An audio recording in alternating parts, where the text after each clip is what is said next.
So hey everyone, ಇವಾಗ ನೀವು ಪ್ರಿವ್ಯೂನಲ್ಲಿ ನೋಡಿರೋ ವಿಡಿಯೋನ ಯಾವ ರೀತಿ ಎಡಿಟ್ ಮಾಡುತ್ತೆ ಅಂತ ಹೇಳ್ಕೊಡ್ತಾ ಇದ್ದೀನಿ. ಈ ರೀತಿ ವಿಡಿಯೋ ಎಡಿಟ್ ಮಾಡಬೇಕಂದ್ರೆ ಮೊದಲು ನೀವು ಅಲೈಟ್ ಮಿಷನ್ ಆ್ಯಪ್ನ ಓಪನ್ ಮಾಡ್ಕೊಳ್ಳಿ.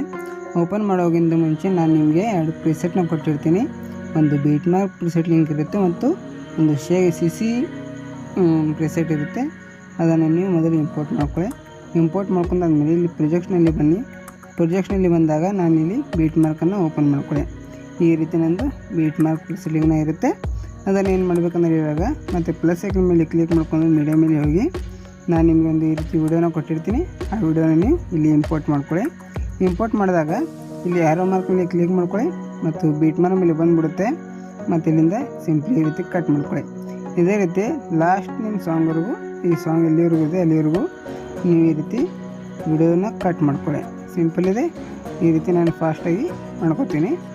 ಓಕೆ, ನಾನಿವಾಗ ಈ ರೀತಿ ಕಟ್ ಮಾಡ್ಕೊಂಡಿದ್ದೀನಿ. ಕಟ್ ಮಾಡ್ಕೊಂಡಾದ್ಮೇಲೆ ಇವಾಗ ನೀವು ಏನು ಮಾಡಬೇಕಂದ್ರೆ ಇಲ್ಲಿ ಫಸ್ಟ್ನಲ್ಲಿ ಬನ್ನಿ. ಫಸ್ಟ್ ವಿಡಿಯೋ ಕ್ಲಿಪ್ನ ಏನು ಮಾಡಬೇಕಂದ್ರೆ ಈ ರೀತಿ ಸೆಲೆಕ್ಟ್ ಮಾಡ್ಕೊಳ್ಳಿ. ಸೆಲೆಕ್ಟ್ ಮಾಡ್ಕೊಂಡು ಇಲ್ಲಿ ಎಫೆಕ್ಟ್ ಮೇಲೆ ಕ್ಲಿಕ್ ಮಾಡ್ಕೊಂಡು ಆ್ಯಡ್ ಎಫೆಕ್ಟ್ ಮೇಲೆ ಕ್ಲಿಕ್ ಮಾಡ್ಕೊಳ್ಳಿ. ಮತ್ತು ಇಲ್ಲಿ ಮೇಲ್ಗಡೆ ಸರ್ಚ್ ಮಾಡ್ಕೊಳ್ಳಿ FADE ಫೇಡ್ ಇನ್ ಫೇಡ್ ಔಟ್ ಅಂತ ಇರುತ್ತೆ. ಅದ್ರ ಮೇಲೆ ಕ್ಲಿಕ್ ಮಾಡ್ಕೊಳ್ಳಿ. ಇಲ್ಲಿ ಸ್ಟ್ಯಾಂಡರ್ಡ್ ಸೆಟ್ಟಿಂಗ್ ಮೇಲೆ ಕ್ಲಿಕ್ ಮಾಡ್ಕೊಳ್ಳಿ. ಮತ್ತು ಇಲ್ಲಿ ಇನ್ನೇನಿದೆ ಅದನ್ನು 30 ಇಟ್ಕೊಳ್ಳಿ ಮತ್ತು ಔಟ್ನ 20 ಇಟ್ಕೊಳ್ಳಿ. ಓಕೆನಾ? ಇಷ್ಟಾದಮೇಲೆ ಇವಾಗ ಈ ರೀತಿ ಕ್ಲಿಕ್ ಮಾಡ್ಕೊಂಡು ಈ ಎಫೆಕ್ಟ್ನ ಕಾಪಿ ಮಾಡ್ಕೊಳ್ಳಿ. ಕಾಪಿ ಮಾಡ್ಕೊಂಡು ಮತ್ತು ಇದರ ಮುಂದಿನ ಕ್ಲಿಪ್ ಏನಿದೆ ಅದನ್ನು ಈ ರೀತಿ ಪೇಸ್ಟ್ ಮಾಡ್ಕೊಳ್ಳಿ. ಪೇಸ್ಟ್ ಮಾಡ್ಕೊಂಡಾದ್ಮೇಲೆ ಬ್ಯಾಗ್ ಬನ್ನಿ. ಬ್ಯಾಗ್ ಬಂದಾಗ ನಾನು ನೀವು CC ಪ್ರಿಸೆಟ್ನ ಕೊಟ್ಟಿದ್ದೀನಿ, ಅದನ್ನು ಓಪನ್ ಮಾಡ್ಕೊಳ್ಳಿ. ಓಪನ್ ಮಾಡ್ಕೊಂಡಾದ್ಮೇಲೆ ಈ ರೀತಿ ಇದನ್ನು ಸೆಲೆಕ್ಟ್ ಮಾಡ್ಕೊಳ್ಳಿ. ಸೆಲೆಕ್ಟ್ ಮಾಡ್ಕೊಂಡಾದ್ಮೇಲೆ ಎಫೆಕ್ಟ್ ಮೇಲೆ ಹೋಗಿ ಇದರ ಎಫೆಕ್ಟ್ನ ಏನಿದೆ ಕಾಪಿ ಮಾಡ್ಕೊಳ್ಳಿ. ಕಾಪಿ ಮಾಡ್ಕೊಂಡು ಮತ್ತೆ ನೀವು ಮಾಡಿರೋಡನಲ್ಲಿ ಬನ್ನಿ. ಬೀಟ್ ಮಾರ್ಕ್ ಪ್ರಿಸೆಟ್ನಲ್ಲಿ ಅದನ್ನು ಈ 2 ವಿಡಿಯೋ ಕ್ಲಿಪ್ನ ಬಿಟ್ಟು ಉಳಿದೆಲ್ಲದಕ್ಕೂ ಈ ರೀತಿ ಪೇಸ್ಟ್ ಮಾಡ್ಕೊಳ್ಳಿ. ಸಿಂಪಲ್ ಇದೆ. ಇದೇ ರೀತಿ ಲಾಸ್ಟ್ ನಿಮ್ಮ ಸಾಂಗ್ವರೆಗೂ ಈ ರೀತಿ ಮಾಡ್ಕೊಳ್ಳಿ. ಇದೇ ನಾನು ಈ ವಿಡಿಯೋ ಬೇಡ, ನನಗೆ ಬೇರೆ ರೀತಿ ವಿಡಿಯೋ ಬೇಕು ಅಂದರೆ ನೀವು ಕೂಡ ಅದನ್ನು ಮಾಡ್ಕೋಬೋದು. ನಾನು ಎಲ್ಲ ವಿಡಿಯೋ ಕ್ಲಿಪ್ನ ನಿಮಗೆ ಟೆಲಿಗ್ರಾಮ್ ಗ್ರೂಪಲ್ಲಿ ಕೊಟ್ಟಿರ್ತೀನಿ. ಅಲ್ಲಿಂದ ಈಸಿಲಿ ತೊಗೋಬೋದು. ನೀವು ಅಲ್ಲಿಂದ ತೊಗೊಂಡು ನೀವು ಬೇರೆ ಸಾಂಗ್ನಲ್ಲೂ ಈ ರೀತಿ ಬೀಟ್ ಮಾರ್ಕನ್ನು ಟ್ರೈ ಮಾಡ್ಕೊಂಡು ನೀವು ಟ್ರೈ ಮಾಡ್ಕೋಬೋದು. ಇಷ್ಟಾದಮೇಲೆ ಇವಾಗ ನಾವು ಏನು ಮಾಡಬೇಕಂದ್ರೆ ಮತ್ತೆ ಬ್ಯಾಗ್ ಬನ್ನಿ.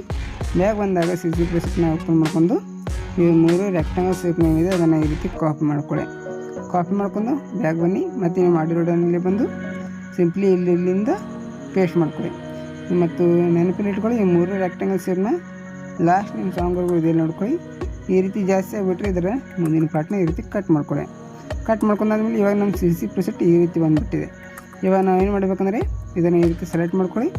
ಒಂದೊಂದು ಲೇಯರ್ನ ಒಂದೊಂದು ರೆಕ್ಟಾಂಗಲ್ ಶೇಪ್ ಏನಿದೆ ಅದನ್ನು ಈ ರೀತಿ ಸೆಲೆಕ್ಟ್ ಮಾಡ್ಕೊಂಡು 3 ಡಾಟ್ ಮೇಲೆ ಹೋಗಿ ಫಿಲ್ ಸ್ಕ್ರೀನ್ ಮಾಡ್ಕೊಳ್ಳಿ. ಫಿಲ್ ಕಂಪೋಸಿಷನ್ ಏರಿಯಾ ಅಂತಿದೆ, ಅದನ್ನು ಈ ರೀತಿ ಮಾಡ್ಕೊಳ್ಳಿ. ಇದನ್ನು 3 ರೆಕ್ಟಾಂಗಲ್ ಶೇಪ್ನ ಈ ರೀತಿ ಮಾಡ್ಕೊಂಡಾದ್ಮೇಲೆ ಈ ರೀತಿ ನಮ್ಮದು ಆಗಿಬಿಡುತ್ತೆ ವಿಡಿಯೋ.